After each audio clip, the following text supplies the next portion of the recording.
उठो, जागो और तब तक मत रुको जब तक लक्ष्य प्राप्त न हो जाए। इस मंत्र को जीवन में उतारने वाले स्वामी विवेकानंद की अद्भुत कहानी, जो हर इंसान को नई दिशा दिखाती है। चलिए मैं इनके बारे में कुछ शब्दों में बताता हूँ। 12 जनवरी 1863 को कलकत्ता में जन्मे नरेंद्र दत्त, जो बाद में स्वामी विवेकानंद बने, बचपन से ही जिज्ञासु और निर्भीक थे।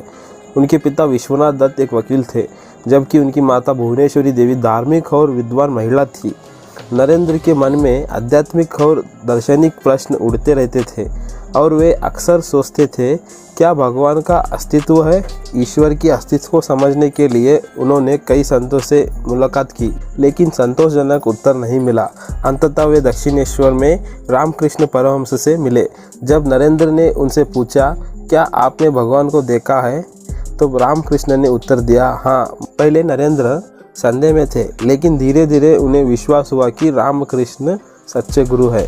उन्होंने संन्यास की दीक्षा ली और स्वामी विवेकानंद बने। परमहंस के निधन के बाद स्वामी विवेकानंद ने संन्यास ले लिया। भारत के विभिन्न स्थानों की यात्रा की। उन्होंने देश की गरीबी, अज्ञानता और सामाजिक असमानता को देखा। उस समाज के उद्धार के लिए कार्य करेंगे।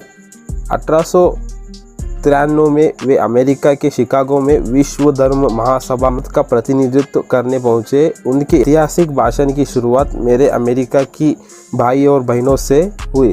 इस वाक्य में सबका हृदय जीत लिया। पश्चिमी दुनिया को भारतीय संस्कृति महानता से परिचय कराया और वे विश्व भर में प्रसिद्ध हो गए।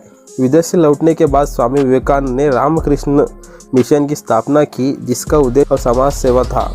उन्होंने भारतीय युवाओं को संदेश दिया, उठो जागो, तब तक मत रुको जब तक लक्ष्य प्राप्त न हो जाए। स्वामी विवेकानंद ने मात्र 49 वर्षों 2 को महासमाधि ली, लेकिन उनका जीवन शिक्षाएं आज भी प्रेरणा देती है। उनकी जयंती राष्ट्रीय युवा दिवस के रूप में मनाई जाती है।